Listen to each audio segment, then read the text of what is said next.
നമസ്കാരം. എല്ലാ മാന്യപ്രേക്ഷകർക്കും ഗ്രാമീണ ഉച്ചവാർത്തകളിലേക്ക് സ്വാഗതം. കോടികൾ മുടക്കിയിട്ടും മണലൂർ പാലാഴി നിവാസികൾക്ക് കുടിവെള്ളം കിട്ടാക്കനി. കോടികൾ ചിലവഴിച്ചിട്ടും മണലൂർ പാലാഴി നിവാസികൾക്ക് കുടിക്കാൻ വെള്ളമില്ല.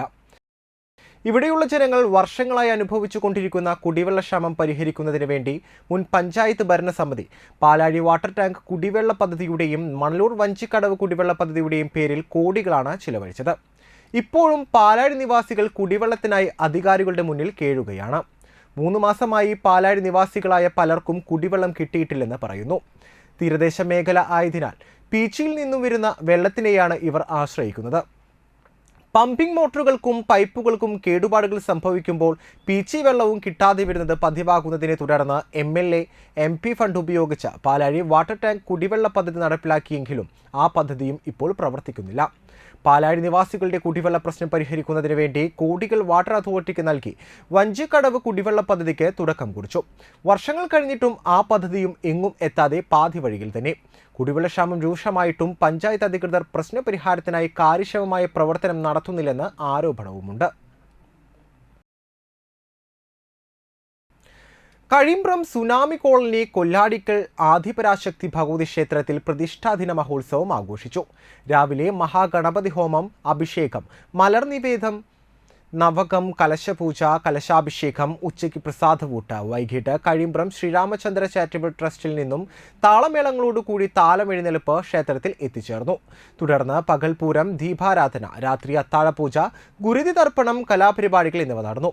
ക്ഷേത്രം തന്ത്രി വാസുദേവൻ നമ്പൂതിരി, കൊടുങ്ങല്ലൂർ ക്ഷേത്രം മേൽശാന്തി അരുൺ ശാന്തി എന്നിവർ മുഖ്യ കാർമ്മികരായി. ക്ഷേത്രം ഭാരവാഹികളായ കുട്ടൻ സിംഗ്, രഞ്ജിത്ത്, സംഗീത, പ്രശാന്ത്, രശ്മി, അഭിലാഷ്, ജുനൈദ് എന്നിവർ ചടങ്ങുകൾക്ക് നേതൃത്വം നൽകി. നിരവധി ഭക്തർ ചടങ്ങുകളിൽ പങ്കെടുത്തു. ക്ഷേത്രത്തിൽ കൈക്കുട്ടിക്കളി അവതരിപ്പിക്കുന്നതിനിടെ കുഴഞ്ഞുവീണ കലാകാരി മരിച്ചു. അരിമ്പൂർ തണ്ടാശ്ശേരി ജയരാജിന്റെ ഭാര്യ സതിയാണ് മരിച്ചത്. 67 വയസ്സായിരുന്നു. ഹൃദയാഘാതമാണ് മരണകാരണം. ബുധനാഴ്ച രാത്രി 9 മണിക്ക് കൂട്ടാലെ മഹാവിഷ്ണു ക്ഷേത്രത്തിൽ ഉത്സവത്തിനോടനുബന്ധിച്ച് നടന്നു വന്നിരുന്ന കലാപരിപാടികൾക്കിടെയായിരുന്നു സംഭവം. 11 പേർ അടങ്ങിയ കൈക്കുട്ടിക്കളി സംഘത്തോടൊപ്പമാണ് സതി എത്തിയത്. കളി തുടങ്ങി ഏതാനും സമയം കഴിഞ്ഞപ്പോൾ സതി കുഴഞ്ഞു വീഴുകയായിരുന്നു. കൂടെയുള്ളവർ ചേർന്ന് ഒളരിയിലെ സ്വകാര്യ ആശുപത്രിയിൽ എത്തിച്ചെങ്കിലും ജീവൻ രക്ഷിക്കാനായില്ല. ഹൃദയാഘാതമാണ് മരണകാരണമെന്ന് ഡോക്ടർ അറിയിച്ചു. വയോജനങ്ങൾക്ക് മാനസിക ഉല്ലാസത്തിനായി പ്രവർത്തിക്കുന്ന അരിമ്പൂരിലെ സുമിത്ര ഭവനിലെ അംഗമാണ് സതി. 67 വയസ്സിലും ചുറുചുറുക്കോടെ നൃത്തവും പാട്ടുമായി കൂടെയുള്ള അംഗങ്ങൾക്കൊപ്പം വാർദ്ധക്യകാലം കലാപരമായ കാര്യങ്ങൾക്കായി മാറ്റിവെച്ചിരിക്കുകയായിരുന്നു. സുമിത്ര ക്ലബ് അംഗങ്ങളുടെ കൈക്കുട്ടികളിയിലും 60+ മ്യൂസിക് ക്ലബിലും നിറസാന്നിധ്യമായിരുന്നു സതി.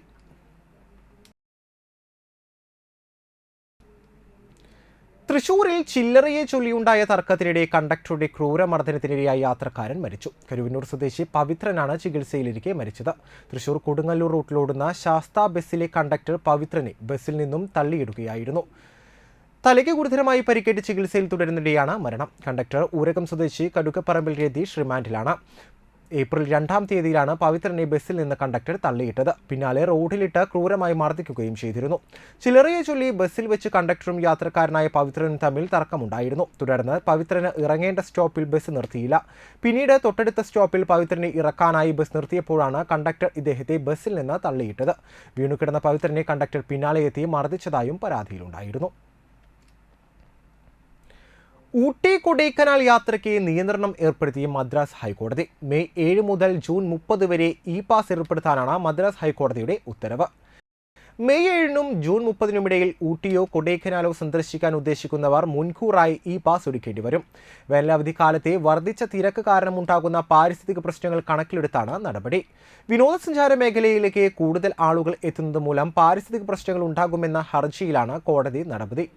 ഡിണ്ടിഗൽ, നീലഗിരി ജില്ലാ കളക്ടർമാരുടെ നിർദ്ദേശപ്രകാരം മദ്രാസ് IIT നടത്തുന്ന പഠനത്തിന് ശേഷം മേഖലയിലേക്ക് എത്താവുന്ന ആളുകളുടെ എണ്ണം നിശ്ചയിക്കും. പിന്നീട് ഈ എണ്ണത്തിന്റെ അടിസ്ഥാനത്തിലായിരിക്കും വിനോദസഞ്ചാരികളെ അനുവദിക്കുക. ജൂലൈ 5-ന് കോടതി വീണ്ടും ഹർജി പരിഗണിക്കും. ഇതോടുകൂടി ഗ്രാമീണ ഉച്ചവാർത്തകൾ ഇവിടെ അവസാനിക്കുന്നു. നമസ്കാരം.